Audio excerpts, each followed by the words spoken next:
Hello, my fellow Extraordinary Americans. I'm Cosmos Dar, and this is Extraordinary America. What is Extraordinary America about? You see, American identity is about freedom, the opportunity for a better life, and the pursuit of happiness. However, most Americans are not free when it comes to the financial front. Most Americans are suffering from financial slavery due to loss of jobs, stagnant wages, inflation, and debt of all kinds. Wealth and income inequality runs rampant across America, and the middle class is all but disappeared. So what is Extraordinary America about? Extraordinary America is about the abolition of financial slavery.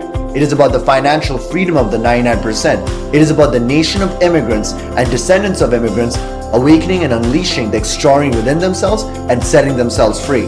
The path to financial freedom is through entrepreneurship and investing on the light side. It is about financial education, not only when it comes to money in the monetary systems, but also in regards to how to start a business, investing, especially when it comes to precious metals and real estate. In this podcast, I interview guests, many of whom came from humble beginnings, to see how they did it and how they attained financial freedom in their own lives and how they did business. And it is my hope that you will be inspired and you will want to awaken extraordinary within yourselves and realize the American dream.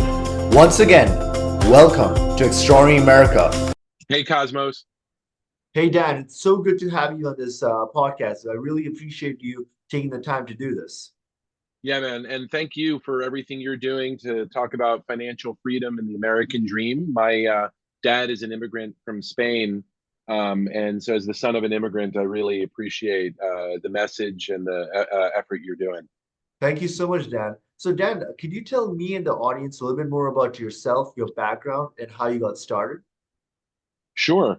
Um, I really, my career, my professional life has really been the story of two parts. Part one was the first 20 years of my career was as a professional journalist. And so I worked for, the Miami Herald, the Washington Post. I worked for NPR's Marketplace. I did work for PBS. So all in journalism organizations, a lot of it in broadcast, public media and broadcast. And then in 2013, after kind of a gold-plated career, I, like so many other journalists, lost their not find another job. And what had been I had hoped and had thought would be my lifetime career was cut short, and I had to reinvent, like so many of us have to. And it was a really rough process, Cosmos, and a lot of false starts and really trying to like rebuild my professional identity. And I started out like a lot of journalists in PR, and then I got into marketing, and then I got into digital marketing, and then I started teaching digital marketing at the local community college to business owners because I really like to teach what I'm trying to learn because I find it makes me learn it faster, learn it better. And I also love being a teacher practitioner, a marketer who's teaching marketing because it makes me better as a teacher and it makes me better as a doer. And I did that for a couple of years, working as a marketer, teaching as a side gig at the local community college. And then in 2017, one of my the businesses I was teaching said to me, Dan, it is so obvious that you prefer your teaching side hustle to your day job as a marketer.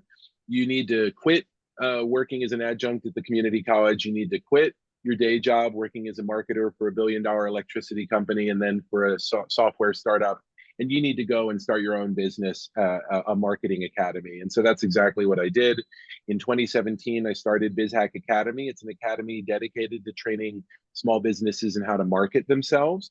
And in that, I found my true professional love, which is I am building a business that helps other business owners build theirs. Wow, Dan, this is like such an amazing like turnaround. You went from being a journalist for these esteemed news places to basically helping marketers. So my question to you, Dan, is what was your strategic vision from the place where you were like working for PBS and Miami Herald, and then how did it evolve from there to basically doing this marketing, like doing BizHack Academy? How did the evolution take place? Yeah, it's definitely not a straight line, Cosmos, and I will say that what it really started was with a concept called your ikigai. And this is a Japanese principle, and your ikigai is a Venn diagram with four concentric circles. The first circle is what you're the best in the world at. The second circle is what you love doing. The third circle is what you can get paid to do. And the fourth circle is what the world needs. And my ikigai or I call it your professional sweet spot. Jim Collins called it the hedgehog principle. It's this kind of intersection of what you're really good at, what you love to do, and what you can get paid to do. And for me, for the first 20 years of my career, that was being a journalistic storyteller. And for the later part of my career, it's being a business storyteller. So the one thread that's been common throughout is a love of storytelling and a belief in the power of storytelling as the primary vehicle that humans communicate with each other, and leveraging that for small businesses to help them grow faster. And that's really become, my life's work, is bringing the expertise that I developed as an expert storyteller in journalism, and I have a master's degree in storytelling, and bringing that to the small business owner, giving them simple tools to leverage that, helping them use AI to get noisy about that, and then using it to connect to other human beings in a way that makes them like and trust them and want to do business with them. So Dan, just a quick question regarding storytelling. So is it true that the hero's journey, art of storytelling, is the ultimate form of storytelling? Like where you got like the Luke Skywalker journey, where they're the reluctant hero, they don't want to go, but then they're taken by a master. Or is there like another form of storytelling that's more advanced and more nuanced that actually gets across? It's just a quick question that came Yeah, to me. that's what I spent my master's degree studying. So how much time do you want? But I'll give you a quick summary. Um, the hero's journey was a pattern that Joseph Campbell noticed. He was like an anthropologist who like studied myths across different cultures, and he noticed that the mythology across cultures, across different religions, across different geographies, across different eras had these common traits, and he documented that as scripture. And I like to think of that as like the structure of story, like the skeleton of a human being, right? But the flesh that you put on top of it, the way you tell the story, it can vary from every story, and that gives it the infinite variety. Now, what the hero's journey is really about is about somebody leaving home, often reluctantly, having an adventure, learning from the adventure, and then coming back home permanently changed. And what that actually is a description of birth, life, and death. Wow. I did not think of it that way. And so when you think of every story, like, do you have kids? No, I'm single. So I have like a little 4-year-old, and little Henry will go, and he will go and wander, like when we're at the beach, and there's like this invisible tether on him, and the older he gets, the further he wanders. But then he will always like kind of look back and then run back to be with the safety of mom, or dad, and that is life, right? Like we start out, we're in a literal cocoon, and then we are born into a world, and then we start to explore that world, and then we get hurt, we fall, we learn, and then we come back to the safety of that, but we've learned something from the process, and that is the act of living. That is how we learn, that is how we interact as humans. And every story is really a recapitulation of that learning journey, and that's why every myth basically follows that. That's the skeleton, the foundational structure of every story. And Joseph Campbell is one of the most powerful documenters of that. Another really important figure in that is Carl Jung. He talked about the archetypes, and the mentor archetype, like the Yoda or the Obi-Wan Kenobi, who helps, bring the hero along. And then when you go to like marketing, which is my area of expertise, there's a wonderful book called Story Brand by Donald Miller, who applies a lot of these technologies around, or these concepts around the hero's journey and archetypes, and then he applies them into a business and marketing context. And Wow. the one last thing I'll quickly say is, I have a big expertise in AI, and AI is really like human to human intermediated by bots, right? These robots that are kind of like taking over a lot of our communications. And what I warn people to always remember is that marketing at its foundation is a human to human communication. That's why storytelling is so profound and so powerful. And you can use AI to help accelerate that storytelling process, to improve that storytelling process, to take that story and recast it for different marketing channels. But don't let yourself ever lose sight that the way that you market and sell is by creating a connection, one human being to another. And if you do that and you use story to do that, you're going to be much more successful. So Dan, I have like so many questions to ask over here, but like basically one of the things, because I wanted to, for the people in the audience, because there's a lot of people that want to like either they want to do business or they are already in the process of doing business, but they're very new to the concept of AI, marketing, and storytelling. The intersection of that, like they still don't understand. I myself am very new to AI, and I don't know all of it. That how can you basically just give artificial intelligence like some basic building blocks and they'll create their own thing, but how will it be authentic to who you are as a person? So could you elaborate on how AI basically changed the entire marketing thing and like how it is effective for businesses to do marketing? Yeah. So another big topic that I could, I testified in Congress in December on this very topic because I'm one of the nation's leaders in terms of having worked with thousands of small businesses and how to deploy AI. And so Wow. I'm gonna answer your question a little off to the side first. The number one use case for AI in small business is for to increase the productivity of the owner. Right, I'm talking about small businesses here, and everyone on the executive team and really everyone in the company. Studies have shown that the average small business that utilizes AI, the owner reports saving 13 hours a week. Now, what are they saving time on? Usually it's administrative. I call it the boring but important stuff. So, writing of certain emails, sending of certain proposals, doing some of the administrative stuff. If you're good at using AI, you get faster.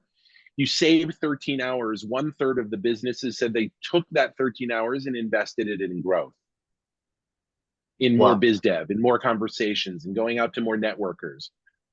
I'll give you a concrete example of this. I had to write a massive concept paper for a grant funder for a $500,000 grant, and I had blocked my entire day on a Friday to do it. And using AI, I was able to finish it on the Thursday. So I used all day Friday to go to a networking event and generated a whole bunch of new leads. That's a good example of how you can use AI to get some stuff done faster, and then you can invest it in new growth. So that's one way. It's not direct. It's really using AI as a productivity tool and then leveraging that to grow your business faster in the human to human old fashioned way. The other way that AI can be really, really useful when it comes to things like business storytelling is, look, I have a master's degree in writing. I worked for, as a writer in professional publications. I am a huge exception. Most business owners and most people in business don't like writing, aren't good at writing. And ChatGPT is, by and large, a better writer than they are. So that's awesome. It can like take your raw material and it can write it better. The key is that by definition, unless you feed it information, the output is very generic, right? It's kind of an, at best, it's kind of generic content. So if, what you need to do is you need to feed it specific information of who is your target audience, what is their specific pain point, and how does your product or service solve it, and then have it write that blog post or have it write that social media post or have it write that email newsletter. And then that'll get you to an 8 out of 10. And how do you get that piece of content that ChatGPT creates from an 8 to a 10 out of 10? That's where you put the human back into it, right? And the human involves two things: your analysis and an example from the real world. So if you take a piece of generic content a piece of content that you've given information to the AI, the large language model, the chat GPT, and then it comes out with a piece of content, let's call it like an email. And then you insert into it a piece of personal analysis. Cosmos, it was incredible to see you. I saw the way, the attention and active listening that you gave to me. And I just want to know, I really appreciate it. Listening is an act of love. Right. And I'm, reacting. I'm looking at you right now and the way you're listening to me, the way your hand is on your chin, and I'm responding to it human to human. So you just add that little piece of analysis, that little personalization. And then you say, I met a guy named David Isay, and he wrote a book called Listening is an Act of Love. And I recognize that the way that you are interacting with me on this call is a gift. And I thank you for it. Right. So there's like a little personal experience. Right. That will take it from an 8 out of 10 to a 10 out of 10. And that's what I would recommend whenever you're creating content or doing storytelling or doing marketing and sales outreach using ChatGPT. Like Dan, this is actually pretty incredible. And also, like a lot of people that would have jobs in, like, let's say storytelling or just marketing, like all those hours, like the AI will actually take over that kind of stuff from, like, because it's just doing the job better than a lot of people from the sounds of it, right? Yeah, it's doing some of the job better than people and better than some of the people. Like, I'm a better writer than ChatGPT, but it can write way faster than I can. So what I've started, I'll give you a really simple example. I got asked recently to write a recommendation letter. And back in the day, I used to say, write me the recommendation letter, I'll write through it, and then I will sign it. Right. And because I don't have time to write a brand new recommendation letter. In this case, I said, what do you want to make sure I cover in this recommendation letter? And she gave me 4 bullet points. So I pasted those 4 bullet points in the ChatGPT. And after each bullet point, I just quickly recounted a story of how this person, exhibited behaviors in support of that bullet point. So I really need this cover letter, this recommendation letter to talk about how I am professional and solve and follow through on my commitments. So I say, okay, great, ChatGPT, write a letter, recommendation letter for this person. Make sure to hit on how professional and they always follow through on their commitments they are. For example, I remember the time when she was sick and she showed up anyway and fulfilled her commitment, even though she was not feeling well. And then I did that for each of the bullet points. It was super fast. Like, this whole thing took 30 seconds.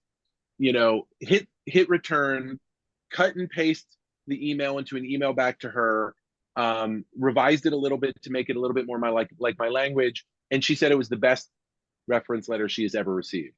Wow. So what it is it's like this conversation you're having with the AI, recognizing what it's good at and where its limitations are, and then giving it the information to make it do its best.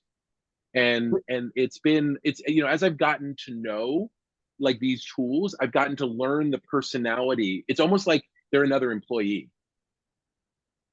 Wow. So Dan, like, you could actually write best-selling books using AI, like, in the future. Like, most people, like, it'll take them days or even like months to sit down and write, but like with the help of ChatGPT, you could just do that in like a fraction of that time from the sounds of it. Without a doubt. And the number one use case for writers is helping you confront the empty page. I don't know about you, but like, I am crippled by the empty page, and confronting it. And it's so horrible that Jonathan Franzen, one of the great novelists of the 21st century, would literally chain himself to a desk, like handcuff himself to a desk in order to write, because it was just that unpleasant. So even for the best writers, confronting the empty page is tough. And so there are all sorts of tricks, chaining yourself to the desk. Another one is writers recommend that you stop the day before mid-sentence, and then you pick up the next day, finishing off that sentence, and it helps you. Another one is using ChatGPT as a brainstorm partner to help you get started. And I think, I really there's a lot out there that's like AI versus human, and I'm a very big advocate of AI plus human. No, They're totally. partner that we're partners. Like this is like I mean I've had interviews with other people that talked about ChatGPT and AI, but and from the looks of it, it's gonna change and revolutionize the way we do everything in the 21st century. Like it seems like small right now, but it does look like that's where it's headed. You know, like kind of like the internet, but this is like on the next level. I am 100% in agreement with you. I mean, we are in the first year, really, of a 20-year adoption cycle that is going to require the complete retooling of every professional working in our economy. And it is going to completely reinvent work, and it's going to require all of us to learn how to work with these powerful new tools. And oh, by the way, these tools are accelerating logarithmically, exponentially in their power. And so what we're seeing today, which is blowing us away, is um, it, is a hi Isa is a complete, just a tiny hint of what is to come. And the key is that over the next 3 to 5 years, we need to attend to beginning to learn these tools, because what's going to happen, and I know this is really important to you, Cosmos, and certainly to me as the son of an immigrant, is there's going to be the AI haves and the AI have-nots. And so we need to like really make sure that those marginalized communities, the communities that tend to not be as tech forward or have as much access to technology, we need to make sure that they come along with us, or it's going to, like, some of the economic and opportunity disparities that get in the way of the American dream are going to become even more entrenched. No, I mean, I can definitely see like a lot of people that are not tech savvy in this case, like a lot of people will be left behind, a lot of people get ahead, and it's just a matter of how fast we can adapt. And that's something that we see in even in America, right? A lot of times, a lot of like the issues that a lot of people have are economic related. It's because we're having these new jobs, and then the old way of doing things are is being transitioned to the new way, and there's always a battle between the old and the new way of life, you know? Absolutely. And I think that especially when it comes to like the things that you care the most about, like financial freedom and the American dream, um, I think increasingly, you'll have to contend with how this creates opportunity and also creates increased marginalization. And there's another aspect to this too, which is also rich country versus poor country. So, the United States and China are the leaders in this technology, and most of the researchers who are building these technologies are, white men in the U.S. and Europe, and then folks in India and folks in China, and then there's the whole rest of the world. And so just like we're going to see disparities between marginalized communities in the United States and their access to this information, we're going to see the same marginalization in certain poor areas of the world, like Latin America or Africa. And we have not even begun to grapple with this, and how we're going to work on this. There are billions of dollars being poured into the retooling of the American workforce. And BizHack Academy is going to be one small player in that massive economy-wide effort. So Dan, one of the questions I wanted to ask was how does the government like over here, and Congress view AI in relation to business and also like the economic opportunity and also the marginalization it can potentially create? Like Yeah, how I was in Congress in December of 2023, and I like to say that it was simultaneously the most important thing I've ever done in my life and the least consequential thing I've ever done in my life, which is to say that Congress is broken in the United States. And there was no sense whatsoever after testifying for an hour before the House Committee on Small Business that they had any idea what I was talking about or were going to do anything about it. Wait, what? Yeah, there was no there was no sense that the members of Congress had any idea of what I was talking about or any sense whatsoever of its potential impact, both positive and negative. But And Dan, AI is going to change the world. This is I it's know. not Tell some. Congress that. I tried telling them that. It's. I'll put it to you this way: it's 2024, and Congress has still not regulated social media. And I mean, you can see how it's affecting the polarity in this nation, right? Like social media and all of that. But like AI is on the next level. Like, you It's had on the next level. the internet, right, which changed everything. You had social media, and then now you have like for businesses and just like for social society and culture, like this is like going to completely revolutionize the way people Yeah. look at that. And so, yeah, it's just something that came to my mind. Yeah, the US Congress is not up to the challenge. Most of the regulation that's coming out about AI is actually coming out of the European Union. And it seems like that's going to probably be the entity that kind of the global entity that um, polices a lot of this. And we desperately need policing. There was a statement put out in May of 2023 by all of the top AI researchers in the world, including Jeffrey Hinton, who's called the father of AI, he used to work at Google, including Sam Altman, the CEO of OpenAI. And they said it was a one sentence statement from the Center for AI Safety. And they basically said, the threat to humanity of AI is equivalent to that of a global pandemic and nuclear war. So this is a technology that can annihilate us. And it can also free us to do more, greater, and better things than we've ever done before. It can do both. I think the analogy with nuclear power is a really good one. Nuclear power can energize, can fuel the world, and it can blow that same world up. And AI has the same potential and risk. The same technologies that you can use to do deep fakes and to steal an election, you can use to help market and promote a business and help it grow faster. And so these are tools, and tools are neutral, right? Like they're like hammers. You can use a hammer to build a house or put a hole in the wall. And so we need to put guardrails around it so that it power, but without hamstringing its productive power. And that is where we're at right now, is in an unregulated space, which we will see, this November in the presidential election, the destructive power of AI to confuse things and muddy the truth. So Dan, like with everything that's happening this year and with everything you know about AI, should we as Americans and as a nation be optimistic about the future from like your perspective? Yeah, so some of this is above my pay grade, so to speak. I am so optimistic about the power of AI for small businesses, which is the little corner of the world that I live in. This is the most powerful productivity tool in a generation.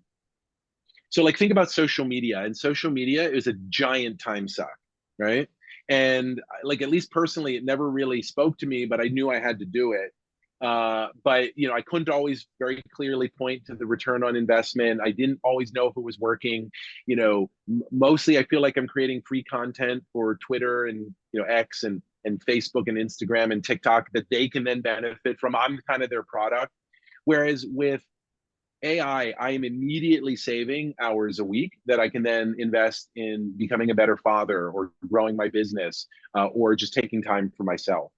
So the return on my investment in these large language models in AI is so immediate and so profound. I've never seen anything like it. And I can tell you as an educator, it is breathtaking to watch in real time people's minds open and see what the possibilities are, and overnight begin creating new and impossible products. I call it 10,000x.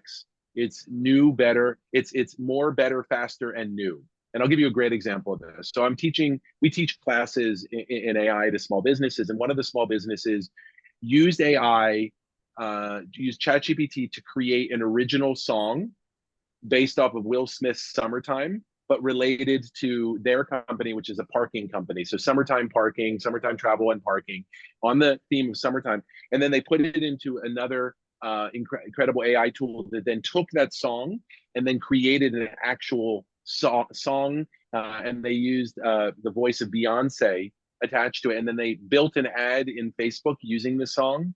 So there's an original song written by AI, sung by AI, and then they used it in an ad that is having the best success of any ad they've ever run. There is no way that that business would ever have been able to create original music for an ad until AI came around. Wow.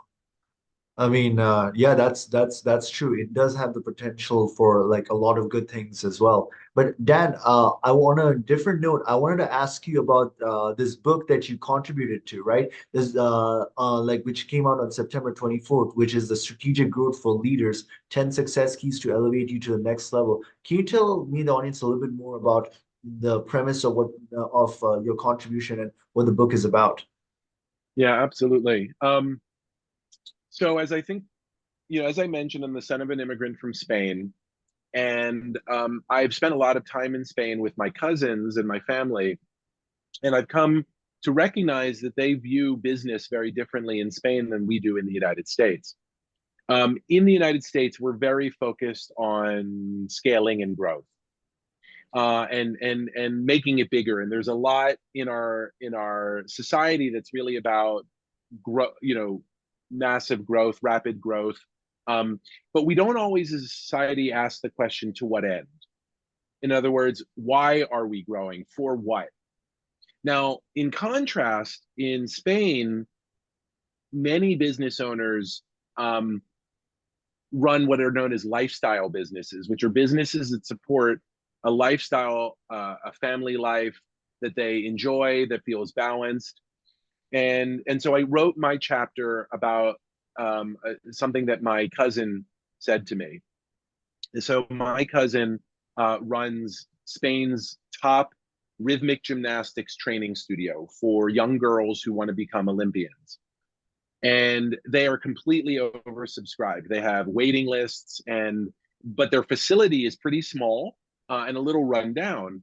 And so I said to my cousin, I said, why don't you expand your facility, buy a new facility, open a second location? And she said, Dani, tenemos lo suficiente. Suficiente means we have enough. And she's like, look, this is enough. Like, we make the money we want to make. We have time to be with our girls every night for dinner. Like, this is suficiente. This is enough. And it's funny, like, I know billionaires, I know incredibly successful business owners. I've never heard an American say, I have enough. And so the essay is about this concept of lo suficiente, enough. What is enough? Why are we growing? Why are we scaling this mountain? And why do so many of us, when we've scaled this mountain, feel empty inside when we get to the summit? And so I talk a little bit about Maslow's hierarchy of needs and this notion of fulfilling your material needs. And the more you fulfill your material needs, the less you want that stuff. So you desperately want things like food and shelter when you don't have it, but once you have it, you no longer want it, right? So these are things that once fulfilled, you want less of it. You don't need it as much. But there's one type of need that you never can get enough of, which is self-actualization. And so for me, that's about a desire to help others and to use my gifts and my skills to help others. And what I have found, and this is what Maslow talks about and what I talk about in my essay, I can never get enough of that. Like, if I help 100, I want to help 1,000. If I help 1,000, I want to help 1,000,000. If I help 1,000,000, I want to help 100 million. And so it is so animating and powerful to be on a journey of self-actualization, but it's also really important to recognize the toll on yourself and your family and your health that this kind of pursuit can take, whether it's about the pursuit of money, pursuit of fame, or even the pursuit of impact, and just being able to define when is enough. No, totally, Dan. And I would recommend anybody listening in this audience to definitely take a look at that book, and because it's all about how to grow as a leader. And we definitely need leadership in our lives and for our people. And Dan, I wanted you to like let us, me and the audience know a glimpse of what BizHack Academy is about. So people, so like entrepreneurs that want, like they potentially want to come to you, like they could know more about this. Yeah, absolutely. So BizHack Academy is on a mission to train 100,000 small business owners in how to grow faster.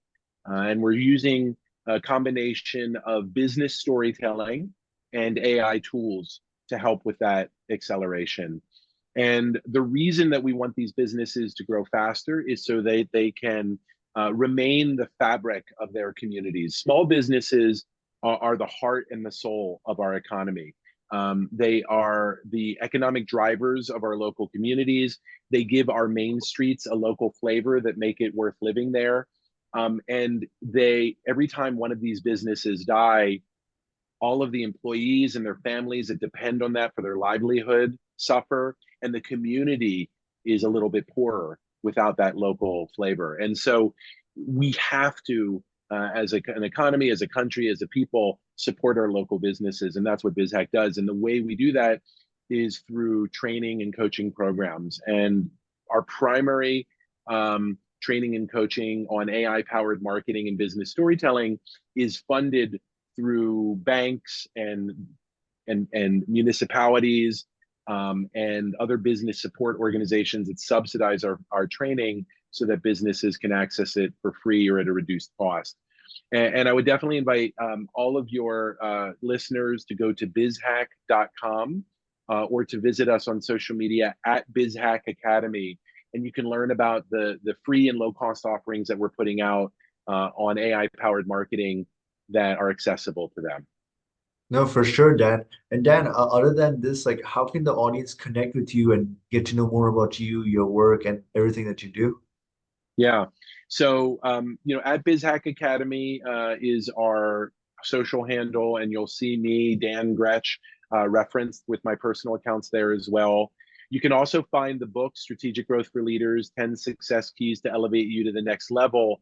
We're promoting the heck out of that right now on our social channels. You can also look up Strategic Growth for Leaders on Amazon, and you'll see it listed there.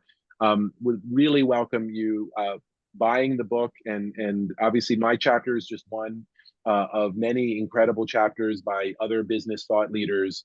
And I think the number one thing to say is, if you want to engage with BizHack and with this material, come to one of our free master classes. We host them on most Wednesdays, and you'll get exposed to some of the best practices and some of the case studies and the inspiration that we talked a little bit about today.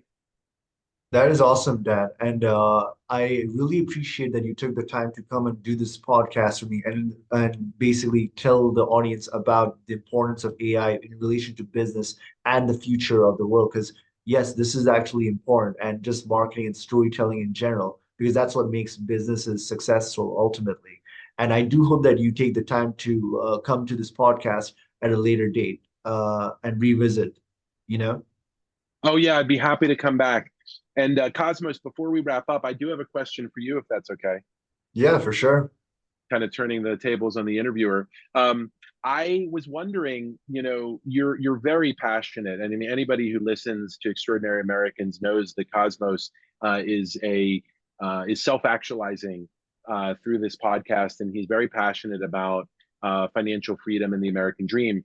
And my question to you is why? Why do you think you're so passionate about this topic? Because when I came as an immigrant, it's because as an immigrant, like I have seen firsthand that immigrants all over the world, the primary reason why they move to another country is because of money and finances, and because they're not free and they're always looking for a better life. And financial freedom is an important part of it. And if they have the education and knowledge of how to do business, then they can actually be free and they have choice, and financial freedom helps you make the choice in your life. But when I came to America, like I did see that there's a discrepancy between the ideals of American identity of freedom and the fact that most people are not financially free, or they're not financially educated in those matters. And I wanted to do something about it. So it's a combined thing of like my experiences in like in Kuwait combined with what I saw in America. And how old were you when you came to the United States? Um, I the first time I came to visit was when I was 10, but I started like university here at the age of 18. Got it. Can you tell a story from those early years in the United States of you personally experiencing this discrepancy between the American dream of lore and the actual reality of the American dream for an immigrant?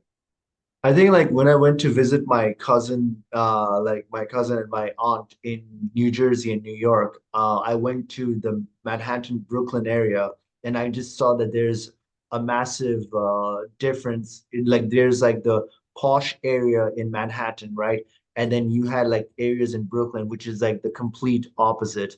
And it was just, I was just awestruck at it. I was like, like the human family is one family, but we like if let's say it was God's family and we're one family, why are some people living so luxurious and like there's a vast majority of people in this within a 10 mile or 30 mile difference living in such poverty and inequality, and it really gets to you when you start going in those areas. Yeah. Like you're just going on Now, a stroll and you go on a walk. yeah, so you came here to the United States and you saw these tremendous disparities that kind of contradicted the, Hollywood version of the American dream.